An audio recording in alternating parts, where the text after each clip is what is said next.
Welcome back again to another episode of Figure Smash. And yes, this is one that I wanted to do since I got this figure. A figure fight slash figure smash against about the Shin Godzilla Atomic Blast against the Fourth Awakening Shin Godzilla by s.h.monsterarts. So, Neca against Bandai. Who did it better and who's on top? That we will find out this video. Now, if you excuse me, I'm trying to look for the accessories for the later section because, oh boy. Am I ready for this one? Don't worry, I'm not gonna be too criticizing. Remember I said two. I'm still gonna criticize, but it won't be like the GMK one. So yeah, let's get to it. So when it comes to overall paint and sculpt, of course, this big fella over here needs to go back. When it comes to paint and sculpt, I gotta say, they both look stunning, but one needs to be at the spot of overall the how do you say, getting the point. Now this is going to be a little bit difficult to overall explain the overall paint and sculpting of both of them. They are both while they're not going for accuracy, they're more going for who looks better. And honestly, this one might shock you even further. Don't at me, I swear to fucking God if you at me again. But, let's go start off with Neca, shall we? Now, when it comes to Neca's point of view, they kind of get one thing wrong. Giving him pupils and big gums. I've seen the movie. He doesn't have this much gum. This is a little bit, how do I say, too big. It should have been at least here. Since the gum only goes here and then boom, like so. I don't know, it kind of looks a bit off. I mean, it does look like Shin Godzilla with it, but I don't remember the gums looking way too oversized. But what I do like is kind of the overall effect, the concept that actually giving him a glow is, while nice, well, sort of. Well, I know that it has some white effects on the bottom, but yeah, it's more of a bit, well, purple or violet kind of effect. Since when you look in the film, his spines are literally purplish violet purple, and it shows entire glow of the figure. But something that you kind of forget, that this is a mold of Neca Godzilla, and oh boy, getting him to do that or that, it still looks off. And while I do like the effect they are going for, it kind of fails in execution, given that they are not so much, well, maybe it's a bit too much white than purple. And while I do like the overall matte finish of the skin, yes, you heard me correctly, matte skin. This is painted. This, you know the red ones? That is not paint. That is the actual overall mold of the figure. That's the plastic. The red that you see around the crosses, that's literally molded plastic. That's literally red plastic they used on Shin Godzilla. And I know this because I actually own the original copy that came with the fucking awful plastic container. Oh, I hate those. And when I took it apart, yeah, they were pretty much red. It's just red plastic with paint all over them. I don't know what to think of it, but it do look nice. Except for one thing they did not. And we also have the signature lazy Shin Godzilla no face tail tip. That's just have a hole there just because they want to. They gave us a new mouth headpiece, but they couldn't give us a new tailpiece. For real? And I just don't feel like the overall size of the tail. I mean, when you bend it, it kind of looks broken. I mean, I don't like this tail. It looks... It's not... I don't want to say it's that bad. It's just... It's way too short for Shin Godzilla. And some areas, while it looks nice with paint, kind of look... I mean, the mouth looks beautifully painted. Not gonna lie. This is actually the best part of the figure. That face. And even though they do get the right paint dabs on the gills here, the paint kind of looks, well, not that vibrant. Even though I know why they don't have a vibrant paint, but even then, it still looks good. Now for s.h.monsterarts, however, this is where I kind of, well, some may disagree with me, but here's the thing. I actually love the effect they're going for against Shin Godzilla here. They get the overall silver eyes lens part right. They actually give us a kind of rib that... Oops. Don't worry. That's actually on purpose. It actually is loose just to get to the overall accessories. And boy, do we have to get to the accessories. Well, this is just the actual part that you can replace. Just put it on, but while they kind of skimp out the overall gills here, I can fix it. But the overall paint apps is quite nice. I know some say, well, it doesn't have red. It does have red, it's just a bit crimson. And if you don't know what crimson is, well, crimson red is very dark red. And actually... I'm pretty sure Shin Godzilla didn't have bright red when he used the atomic breath, his atomic blast. Literally. I'm looking at some reference here, and all I see is just vibrant violet purple and just not that bright of the red. So the red parts, not a problem. So I give the credit for Bandai for actually giving us some pretty accurate, even though it's not meant to be accurate, more stylized, it is a good way to actually show off the overall paint. And even though some are kind of a bit messy for some, but for me, it kind of gives off the chaotic nature of this creature. And they even give us, well, the nasty nail claws that it has on the feet. While I do appreciate the Neca, it just feels incomplete and lacks details. Well, when you get to an over $100 figure, you get a premium, nice looking figure. Even though I know some have criticized this figure quite a lot, but for me, it just looks vibrant. It looks beautiful. And even the back. Mama, that looks beautiful. God damn, I love the shiny transparent plastic they use on this figure. It just gives us a quality figure.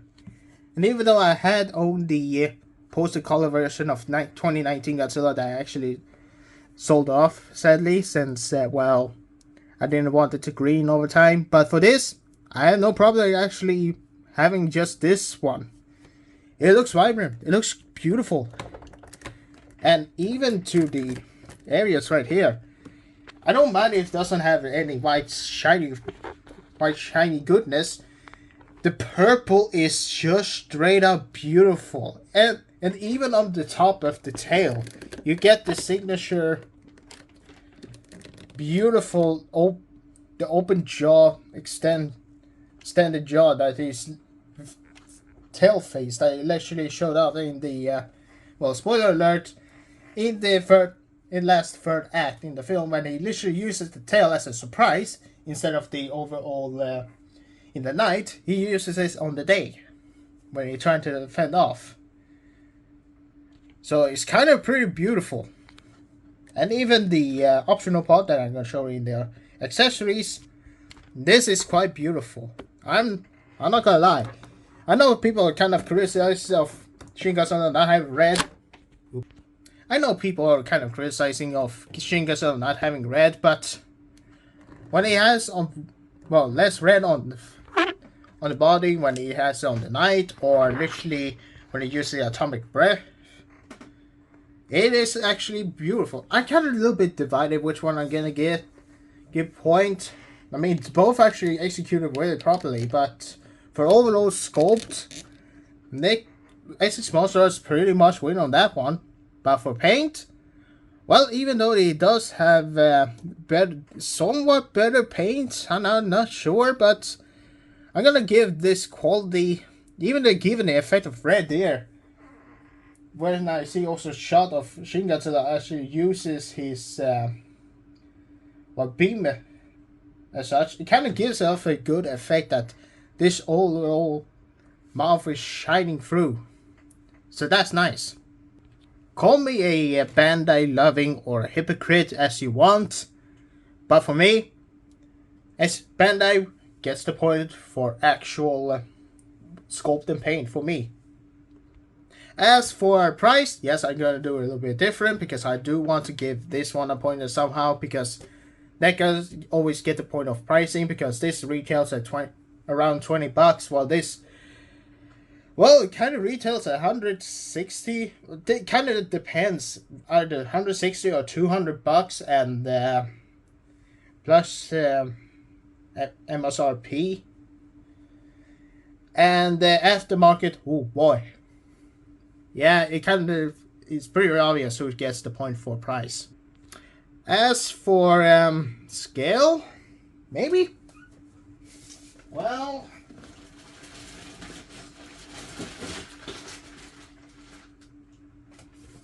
I don't know, maybe just well, this guy, they are both trying to be 120, and keep in mind, I know some people kind of maybe don't just want a 6-inch Godzilla, but for me, when it comes to actually scaling perfectly with other monsters in the line, they also like 120 meters.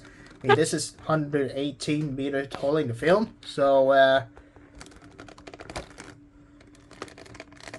well, and as I'm going full on hypocrites or kind of degenerates, Bandai loving.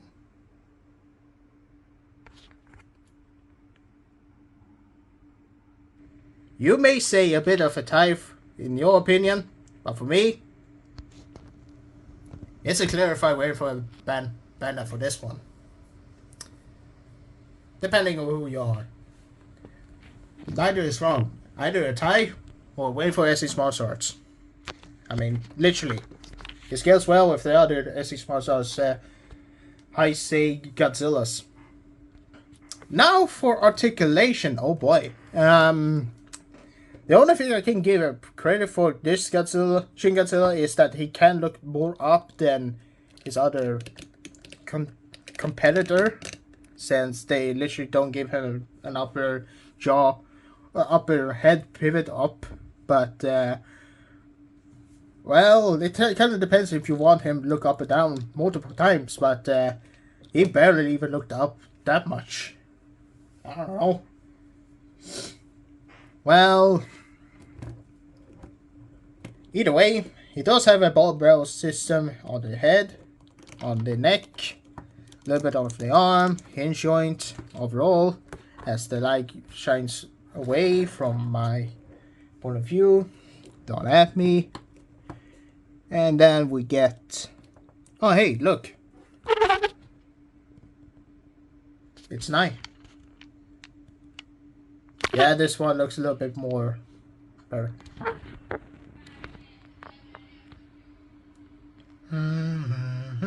Okay.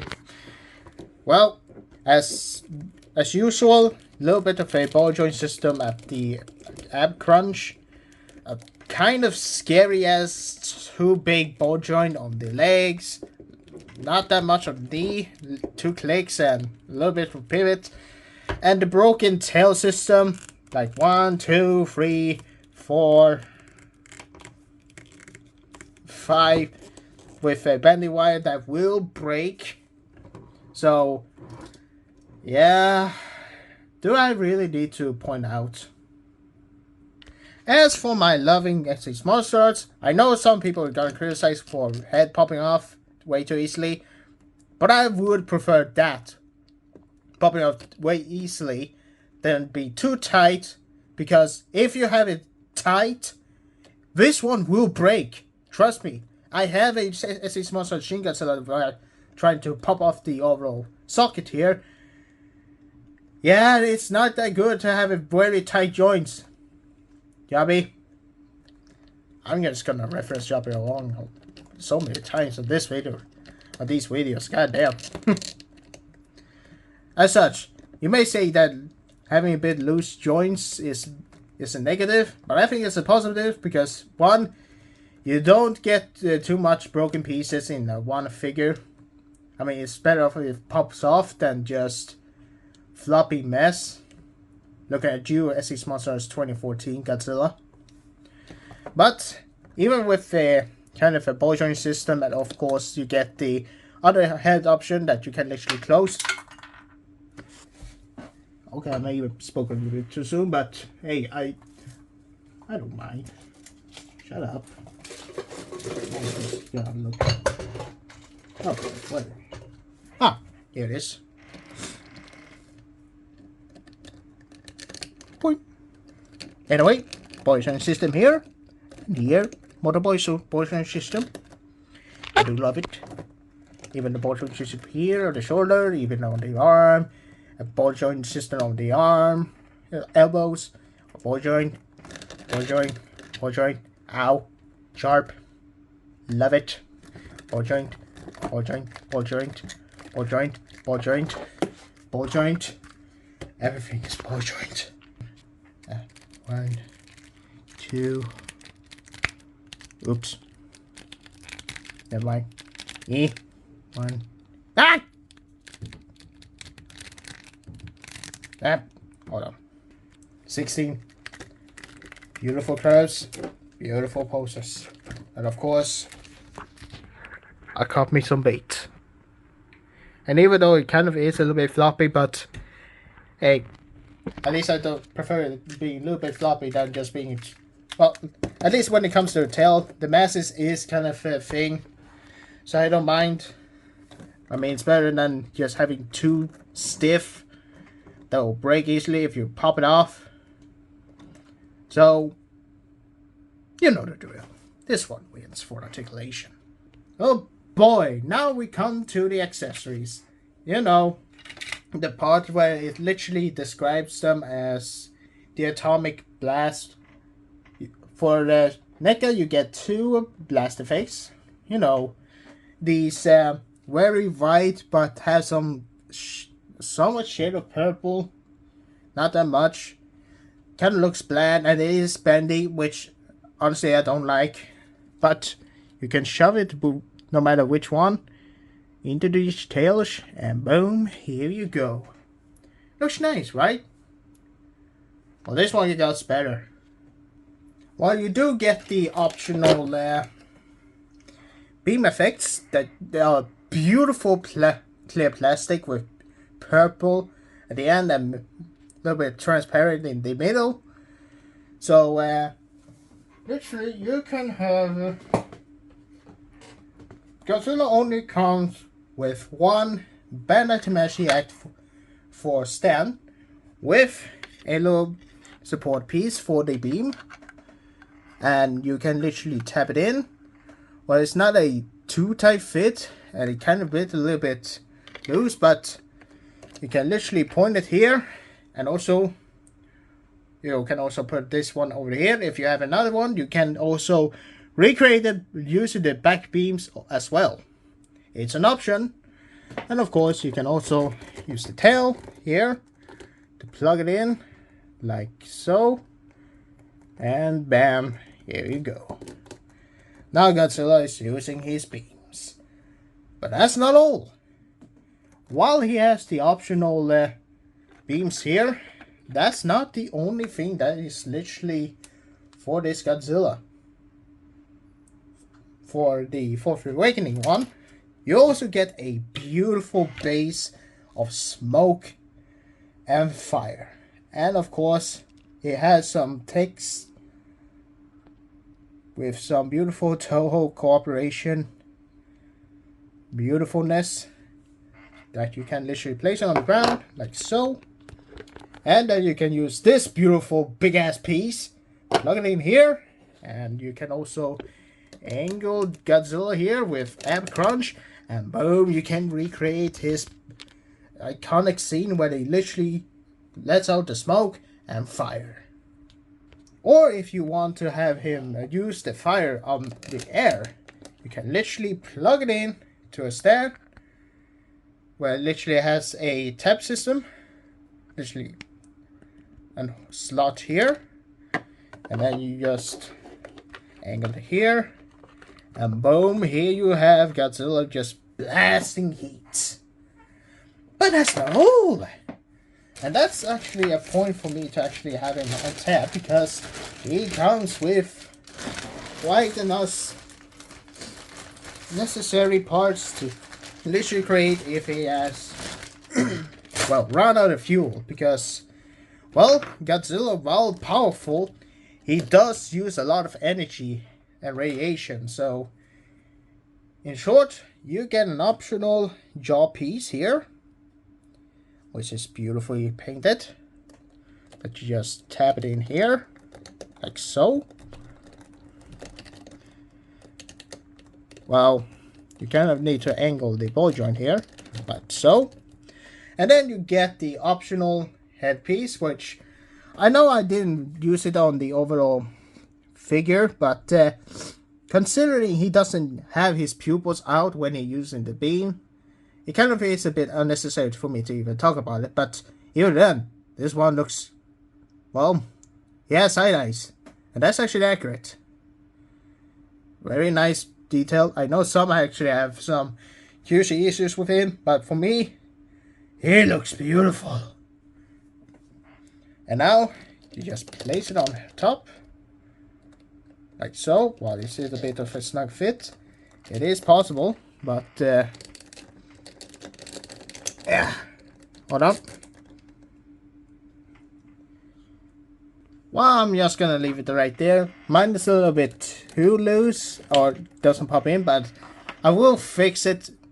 It is fixable, but just letting you know, this is also an option. But as such, I always use this one, so it doesn't matter if I'm gonna use this multiple times, because I don't. But then you also have this piece that is literally just a regular tail that it doesn't fire out, but yep, option is an option.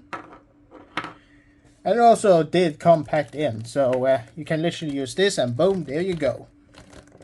But, you know, I don't use this piece. I only use this one for my tail. So, there are options for Shin Godzilla. It's just that, well, it isn't, nothing in the world is perfect, but for this, it is quite nice to have option for this Shin Godzilla. So in that regards, this one wins 4 points by far. And you know who's winner at this point. While it is agreeable that, yeah, it comes to down that this Godzilla having 4 points over 1.